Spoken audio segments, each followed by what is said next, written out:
നമസ്കാരം. കൽക്കട്ട ആസ്ഥാനമായുള്ള എക്സലർ ബുക്സിന്റെ 2024 മലയാള സാഹിത്യ സംഭാവനകൾക്കുള്ള ഇന്റർനാഷണൽ അവാർഡും കേന്ദ്ര സർക്കാർ സ്ഥാപനമായ ഭാരത് സേവക് സമാജിന്റെ സാഹിത്യത്തിനുള്ള ദേശീയ അവാർഡുമടക്കം നിരവധി പുരസ്കാരങ്ങൾ ഏറ്റുവാങ്ങിയ നേര്യമംഗലത്തിന്റെ സ്വന്തം കവി അക്ബർ നേര്യമംഗലം, ഏറ്റുമാനൂർ കാവ്യവേദിയുടെ പുരസ്കാരത്തിന് അർഹയായ ആദരണീയായ കവയത്രി ശ്രീമതി സീബ ടീച്ചർ, നോവലിസ്റ്റും എഴുത്തുകാരനും സാംസ്കാരിക പ്രവർത്തകനുമായ ശ്രീ ടി.കെ. രാധാകൃഷ്ണൻ എന്നിവരെ Kerala government farm workers union CITUവിന്റെ ആഭിമുഖ്യത്തിൽ ആദരിച്ചു.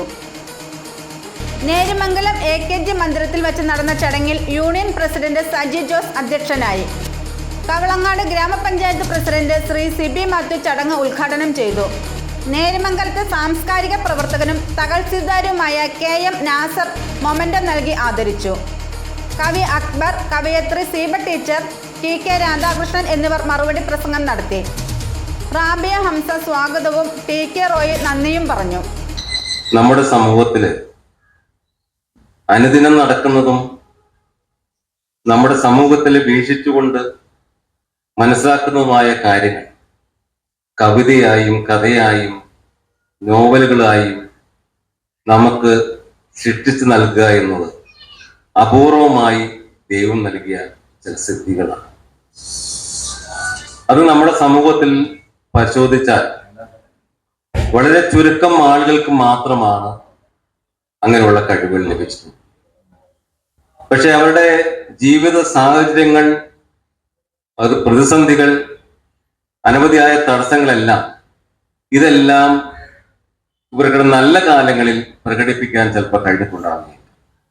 എങ്കിൽ പോലും ദൈവം അവർക്ക് നൽകിയ കഴിവ് മങ്ങാതെ ശോഭയോടുകൂടി അവരുടെ ഹൃദയത്തിൽ സൂക്ഷിച്ച് അവർക്ക് അവസരം കിട്ടിയപ്പോൾ അത് പ്രകടിപ്പിക്കുക എന്ന് പറയുന്നത് വളരെ മഹനീയമായ ഒരു കാര്യമാണ്. നമുക്ക് പലർക്കും സാധിക്കാത്ത കാര്യം.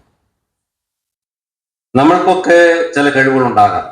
പക്ഷെ ഒന്നോ രണ്ടോ തവണ നമ്മൾ പരിശ്രമിക്കുമ്പോൾ അല്ലെങ്കിൽ അവസരം ലഭിച്ചില്ലെങ്കിൽ വേണ്ട എന്ന് വെച്ചുകൊണ്ട് നമ്മളെല്ലാം പിന്തിരിയുമ്പോഴാണ് നമ്മളെ ജീവിക്കാൻ വേണ്ടിയിട്ട് സർക്കാർ ജോലി ജീവിച്ചുകൊണ്ട് ജോലി ചെയ്തു ഔദ്യോഗിക ജീവിതത്തിൽ ഇവർക്കിങ്ങനെ വിജയൻ പറഞ്ഞ പോലെ ഇവർക്ക് ഇങ്ങനെ ഒരു കഴിവുണ്ട് എന്ന അനവധി വർഷം ഞാനും ഒരുമിച്ച് പഞ്ചായത്ത് ഓഫീസിൽ ഉണ്ടായിട്ടുള്ളതാണ്. ഇങ്ങനെ ഒരു സത്യാഗ്രഹമുണ്ടെന്ന് എനിക്കറിയില്ല.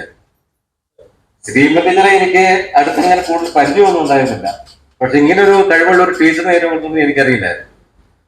അപ്പൊ ഇതെല്ലാം അവരിൽ ഉണ്ട് എന്ന് നമ്മളെ അറിയിക്കാതെ ഞാനത് വികലമാക്കാൻ നമുക്ക് സമയം കിട്ടി ശരിക്കും അവരുടെ ചിന്തകളെ ഏകോപിപ്പിച്ചു കൊണ്ടുവന്നാലാണ് അവരുടെ സൃഷ്ടി രൂപം കൊടുക്കാൻ കഴിയുള്ളൂ. അപ്പൊ സമയം ഇല്ലാത്തപ്പോൾ അത് അവര് ചിലപ്പം എഴുതിയിട്ടുണ്ടെങ്കിൽ അത് വികലമാകും എന്നൊരു തോന്നൽ കൊണ്ടാകാം അന്നൊന്നും അതിനവർ ശ്രമിക്കാതിരുന്നു. പക്ഷെ അവസരം ലഭിച്ചപ്പോൾ അവരുടെ കഴിവുകൾ പുറത്തു വന്നു.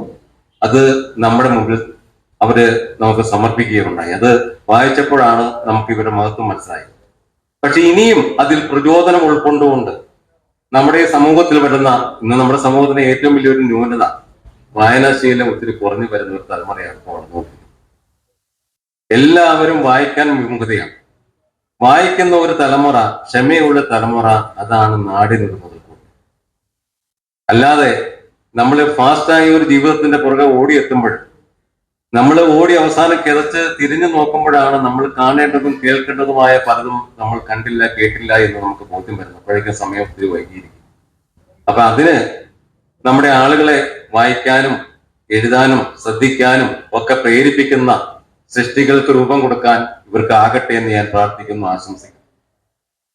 ഞാൻ അവരുടെ സൃഷ്ടികളെ കുറിച്ച് ആധികാരികമായിട്ടൊന്നും വിലയിരുത്താൻ പ്രാപ്തനായവരാണ്. നമുക്ക് സാധിക്കുന്ന കാര്യങ്ങൾ നമ്മൾ പറഞ്ഞാൽ മതി.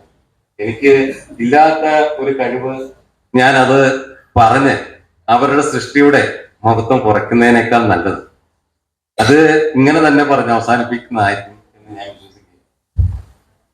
അപ്പം നമ്മുടെ അക്ബറിനും ശ്രീ രാധാകൃഷ്ണനും സീമ ടീച്ചറിനും ഇനിയുമുള്ള കാലങ്ങളിൽ കൂടുതൽ നല്ല കവിതകളും നല്ല നോവലുകളും ഒക്കെ എഴുതാൻ ജഗദീശ്വരൻ അനുവദിക്കട്ടെ. അവർക്ക് നമ്മുടെ സമൂഹത്തിന് മാതൃകയായി ജീവിക്കാനുള്ള എല്ലാ അവസരങ്ങളും ജഗദീശ്വരൻ പ്രദാനം ചെയ്യട്ടെ എന്ന് ഞാൻ ആശംസിച്ചുകൊണ്ട് ഞാൻ നിങ്ങളുടെ എല്ലാവരുടെയും അനുമതിയോടുകൂടി ഈ ചടങ്ങ് ഔപചാരികമായിട്ട് ഉദ്ഘാടനം ചെയ്യുന്നു. നന്ദി.